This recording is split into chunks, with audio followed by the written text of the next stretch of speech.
हम प्रभु परमेश्वर को धन्यवाद देंगे आज की सुंदर सुबह के लिए, इस सुंदर दिन के लिए जो प्रभु ने एक बार फिर से हमें दिया है। ये नया सप्ताह सोमवार का दिन दिया, इसके लिए परमेश्वर पिता का धन्यवाद। मैं आप सभी का स्वागत और वेलकम करता हूँ लिविंग क्रिश्चियन मूवमेंट फेलोशिप में, और आप सबको धन्यवाद देना चाहता हूँ कि आप बराबर हमारे लिए प्रार्थना कर रहे हैं, बराबर हमें प्रोत्साहित कर रहे हैं, और इस डिवोशन को बहुतों तक आप शेयर भी कर रहे हैं। प्रभु आपको बहुत आशीष देगा और प्रभु का हाथ आप पर और आपके पूरे परिवार पर रहेगा, ताकि आगे बढ़ते जाएं, परमेश्वर की महिमा कर सकें। आज के दिन की शुरुआत हम प्रभु के वचन के साथ करना चाहते हैं। रोमियोस का 15 अध्याय हम 13 पद तक देख चुके हैं। आज हम फिर से 14, 15 और 16 पद को पढ़ेंगे। आज का जो मुख्य हेडिंग है, साहस से लिखने का कारण। हम परमेश्वर के वचन को साहस से कैसे बोल सकते हैं? परमेश्वर का वचन साहस से कैसे दें? सच्चाई को कैसे पेश करें? आज इस बात को हम देखने का प्रयास करेंगे।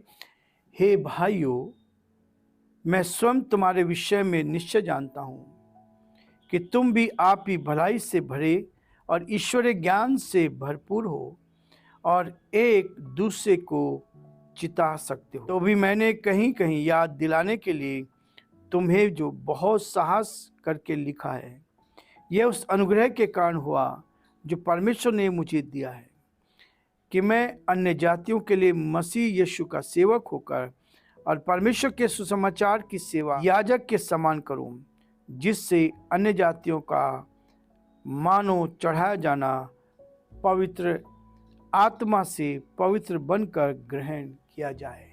प्रभु इस वचन पर आशीष दे। प्रार्थना करेंगे। धन्यवाद और स्तुति के योग्य हमारे सामर्थ्य परमेश्वर, आज की सुंदर सुबह के लिए आपको धन्यवाद, रात्रि के मीठे विश्राम के लिए आपको धन्यवाद, पिछले पूरे सप्ताह भर के लिए धन्यवाद। प्रभु जी, आपने पूरे सप्ताह भर हमें संभाला, अपने अनुग्रह की दृष्टि हम पर बनाए रखी। इसके लिए पिता परमेश्वर हम आपको धन्यवाद, आपकी स्तुति करते हैं। हमारा हृदय आपके प्रति धन्यवाद से भरा है प्रभु, कि आपने अपनी महिमा के लिए हमें चुना है, ताकि आपकी सेवकाई हम कर सके। और ये आदर, ये सम्मान प्रभु जो आपने दिया, इसके लिए हम आपको धन्यवाद देते हैं। हमारे सारे भाई बहनों के लिए जो हमारे साथ इस चैनल में जुड़े हुए हैं, इस डिवोशन को प्रभु सुन रहे हैं, देख रहे हैं, हम आपको धन्यवाद, आपकी स्तुति करते हैं। हमारी प्रार्थना है प्रभु, आपका हाथ उन पर बना रहे, उनके परिवारों पर आपकी आशीष हो, उनको आगे बढ़ाएं, उनके बच्चों को आगे बढ़ाएं, बीमारी से, परेशानी से, कठिनाई से बचाएं, और पिता परमेश्वर आप में आगे बढ़ते चले जाएं और आपकी महिमा कान बन सके। हम धन्यवाद देते हैं, आपकी स्तुति करते हैं प्रभु। ये सुंदर दिन दिया, सप्ताह दिया, इसके लिए धन्यवाद। आज पूरे दिन भर हमें संभाल, आपका हाथ हमारे साथ बना रहे। ये वचन हमें प्रोत्साहित करे, ये वचन हमारे लिए आशीष का कारण बने। इस वचन के द्वारा हम आपकी महिमा को देख पाए। हे दया के धनी और विश्वास के योग्य परमेश्वर, हम अपने आप को, अपने कमजोर जीवन को आपके हाथों में सौंपते हैं।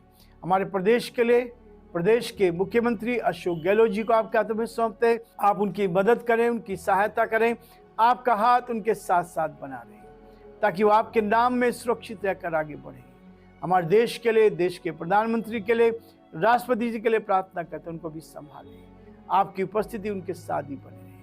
हम बड़े आदर के साथ, दीनता, नम्रता के साथ हम सभी को आपके हाथ में सौंपते हैं। हमारे देश पर आपके अनुग्रह की दृष्टि बनी रहे, हम सब पर आपके अनुग्रह की दृष्टि बनी रहे। जो भाई बहन पर हमारे साथ जुड़े हैं, हम उन सब के लिए प्रार्थना करते हैं। यदि कोई बीमार है, परेशानी में, कठिनाई में है, आप उनकी सुधि लें और वो पूरी तरह से आप में सुरक्षित पाए जाएं, और जो आपकी योजना पूरी की जाए। बड़े आदर के साथ, दीनता, नम्रता के साथ हम अपने आप को, अपने कमजोर जीवन को आपके हाथ में सौंपते हुए इस विनती को अपने प्रभु, अपने उद्धारकर्ता यीशु मसीह के नाम से मांगते हैं, आमीन।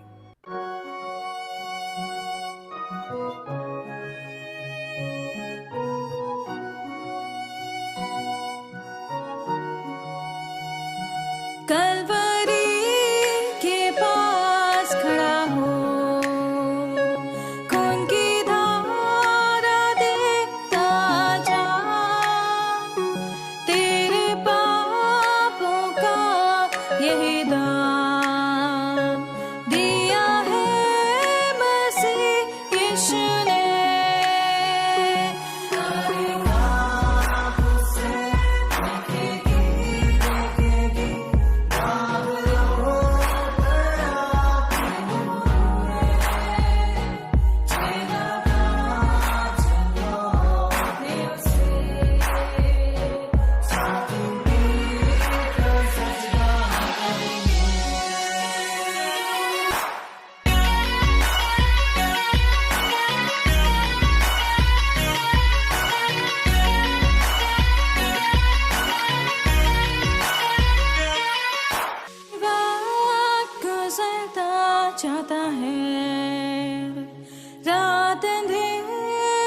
होगा बंद, कुछ ना होगा फिर पछताने से,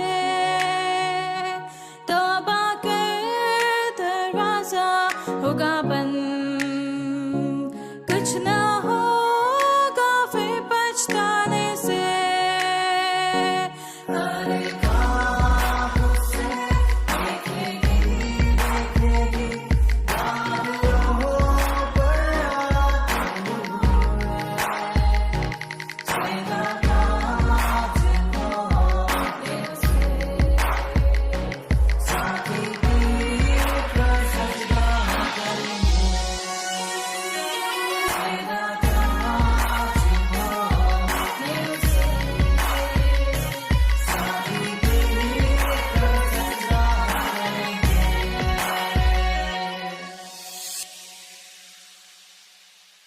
प्रियो, परमेश्वर का धन्यवाद करते हैं।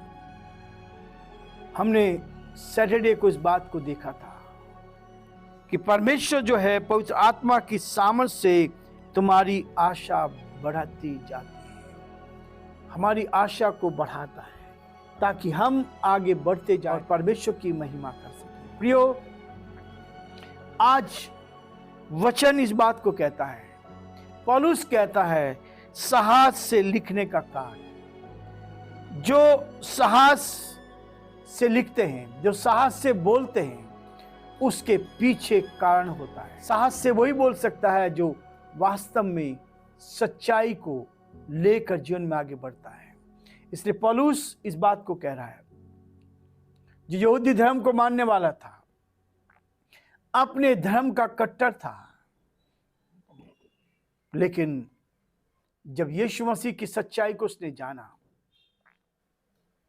इस पुराने नियम का ज्ञाता था, पुराने नियम का वो मानने वाला था, एक ऐसा यहूदी था जो धर्म की कट्टरता के साथ अपने धर्म का पालन करता था।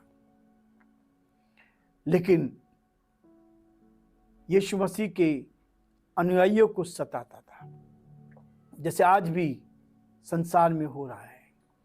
लेकिन जब यीशु मसीह ने उसके जीवन को बदला, उसका जीवन बदल गया और आज वो साहस करके, हिम्मत करके कहता है, हे मेरे भाइयों, मैं स्वयं तुम्हारे विषय में निश्चय जानता हूं, मैं आप सब के बारे में जानता हूं।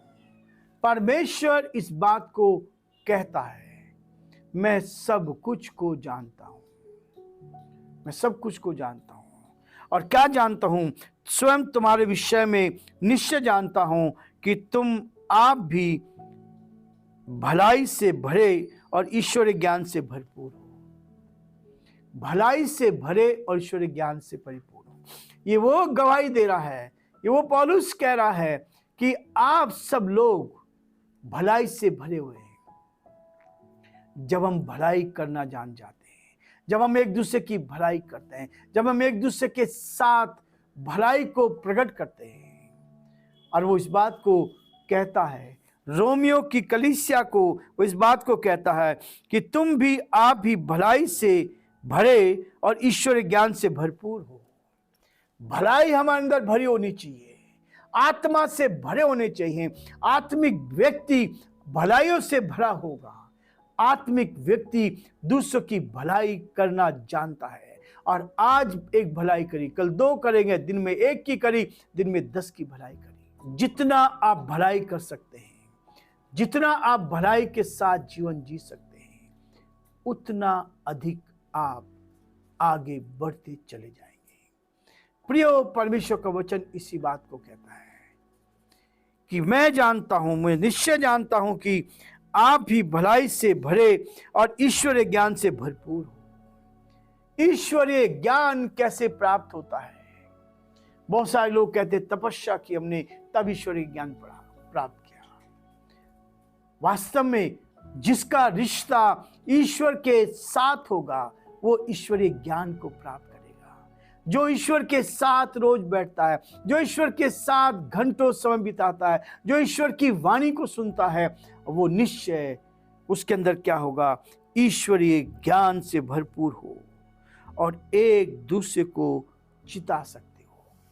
चिताने का काम कौन कर सकता है? जब मेरे जीवन में भलाई है, जब मैं एक दूसरे की चिंता करता हूं, जब मैं एक दूसरे के साथ भलाई के साथ काम करता हूं, ईश्वर के साथ मेरा और आपका रिश्ता है, तो हम ईश्वरीय ज्ञान से भरपूर होते जाएंगे। जब सुबह आप ईश्वर के साथ बैठते हैं, दानियल के साथ यही था। दानियल दिन में 3 बार अपने परमेश्वर के साथ बैठता था। यहूदी धर्म को मानने वाला, लेकिन उसके जीवन में क्या था? 3 टाइम प्रार्थना करने वाला, 3 टाइम ईश्वर के सामने झुकने वाला।